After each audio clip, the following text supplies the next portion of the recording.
Hello జడ మాట్లాడడానికి రెడీగా ఉన్నట్టున్నావే. ఎస్. అబ్బో, ఎస్ అని గట్టిగా అంటున్నావుగా. ఇప్పుడు చెప్పు, టార్గెట్ ఎవరు? రాష్ట్ర ప్రజలను నేను ఈరోజు ప్రశ్నిస్తున్నా. టార్గెట్ని చెప్పమంటే నువ్వేంది రాష్ట్ర ప్రజలు అంటున్నావో? ఎవరైనా అధికార పక్షాన్ని ప్రశ్నిస్తారో ప్రతిపక్షాన్ని ప్రశ్నిస్తారో, నువ్వేంది ప్రజల్ని తగులుకుంటానంటావా? సర్లే, ఇంతకీ ఏం చేశారు వాళ్ళు? ఇలాంటి రాష్ట్ర ప్రజలు ఎన్నుకున్నటువంటి ఇలాంటి ప్రజాప్రతినిధులు ఆంధ్రప్రదేశ్ రాష్ట్రంలో ఉన్నందుకు నేనైతే సిగ్గుపడుతున్నా. బహుశా రాష్ట్ర ప్రజలు సిగ్గుపడకపోవచ్చు. ఎందుకంటే రాష్ట్ర ప్రజలకు కావాల్సింది ప్రజాప్రతినిధులు మంచోళ్ళే ఉండాల్సిన అవసరం లేదు. ప్రజాప్రతినిధులు పోరాడాల్సిన అవసరం అంతకంటే లేదు. ప్రజాప్రతినిధులు నెలకు ఒక ఓటుకు 5,000 రూపాయలు ఇచ్చి, అదిగో వాళ్ళకి కావాల్సినటువంటి అన్నీ చేసి అయ్యో అని ఒక ఎమోషనల్ కనెక్టివిటీ ఉంటే రాష్ట్ర ప్రజలు ఓటేసేస్తారు.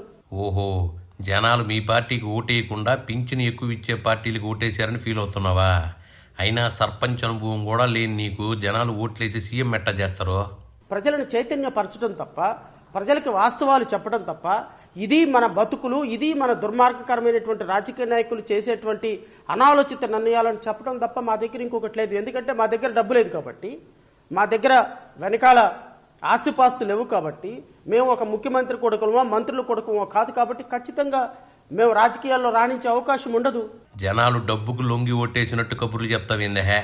జనాలు డబ్బుకు లొంగే వాళ్ళే అయితే అంబానీలు అదానీలు పీఎంలు అవుతారు తప్ప ఛాయ్ అమ్ముకునే మోదీ పీఎం ఎట్టా అవుతాడో? ఉద్యోగం లేక రోడ్డు మీద గాలి తిరుగుతూ షాపుల దగ్గర కూర్చొని కబుర్లు ఆడుకుంటున్నాడు బీటెక్ చదివిన కొడుకు అంటే దానికి కారణం మీరు అని మాత్రం గుర్తుపెట్టుకోండి. బీటెక్ చదివి, ఎంటెక్ చదివి, బీఈడి చదివి, ఎంఈడి చదివి, గ్రూప్ 1 ఉద్యోగాలు, గ్రూప్ 2 ఉద్యోగాలు లేక పిల్లలు రోడ్ల మీద ఆకతాయితనంగా మీరిచ్చేటువంటి 5,000కి 10,000కి బతుకుతున్నారు అంటే తీసుకొని కేవలం మీరు ఆలోచించే నిర్ణయం అని చెప్పేసి మాత్రం ఆలోచించండి. ఓహో, యువతకి ఉద్యోగాలు లేవని ఫీల్ అవుతున్నావా? నిరుద్యోగ సమస్య దశాబ్దాల నుంచి ఉందిలేగానే, వేరే మొక్క చెప్పు. 2014 సంవత్సరం నుంచి ఈ ఆంధ్రప్రదేశ్ రాష్ట్రానికి ఏమి దరిద్రం పట్టిందో నాకైతే తెలియదు, కానీ 5.5 కోట్ల మంది ప్రజలు గత 10 సంవత్సరాల నుంచి అభివృద్ధి అంటే ఏంటో తెలియని అనాగరికమైనటువంటి సమాజంలోకి వెళ్ళిపోతున్నారేమో అనిపిస్తుంది. ఇదిగో జడ, మొన్నటి వరకు బాబు పాలన సూపర్ అని చెప్పి ఇప్పుడు వర్స్ట్ అంటావేందే? బాబు నీ కోరికలు తీర్చలేదన్నట్టు అంటున్నావా ఏందే? నిన్న మధ్యాహ్నం నుంచి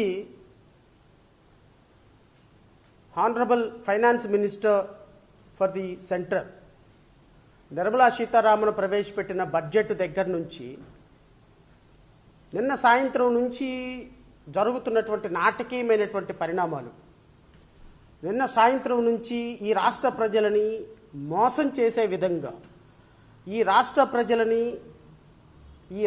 ప్రజల భవిష్యత్తుని ఒక అంధకారం చేసే విధంగా రాజకీయ నాయకులు, విశ్లేషకులు మాట్లాడటం అనేది నిజంగా చాలా చాలా బాధ అనిపిస్తుంది. రాష్ట్ర ప్రజల భవిష్యత్తు చూసుకోవడానికి ఎంతో అనుభవం ఉన్న బాబున్నాళ్లేగానే నీ రాజకీయ జీవితం అంధకారం అయితే నువ్వేంది దాన్ని జనాల జీవితాలు అంధకారం అంటున్నావు? ఇది రాష్ట్ర ప్రజలకి మంచిది కాదు.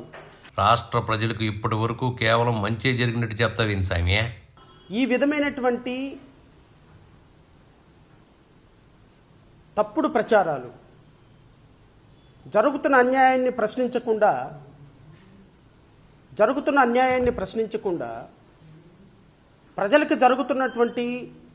ప్రజలకు చేస్తున్నటువంటి ద్రోహాన్ని ప్రజలకు చెప్పకుండా ఒక మీడియా ద్వారా, కొన్ని ప్రచార మాధ్యమాల ద్వారా ఆంధ్రప్రదేశ్ రాష్ట్ర ప్రజలను ఇంకా గుడ్డివాళ్లుగా మార్చడానికి చేస్తున్న ప్రయత్నాన్ని మాత్రం కళ్ళు మూసుకొని చూస్తూ ఉండలేక ఈరోజు మీడియా ముందుకు రావాల్సి వచ్చింది. ఒరే, కొన్ని రకాల మీడియాలు ప్రజల్ని తప్పుదోవ పట్టిస్తున్నాయని బాధపడుతున్నావా? నువ్వు మొన్నటి వరకు అయ్యే మీడియా హౌసుల్లో కూర్చుని కబుర్లు చెప్పావుగా. ఒక రాజకీయ పార్టీగా రాష్ట్ర భవిష్యత్తును కాంక్షించేటువంటి బాధ్యత మా మీద కూడా ఉంది. ఈ రాష్ట్రానికి జరుగుతున్నటువంటి అన్యాయాన్ని ఎదిరించి ప్రశ్నించాల్సినటువంటి బాధ్యత మా మీద కూడా ఉంది.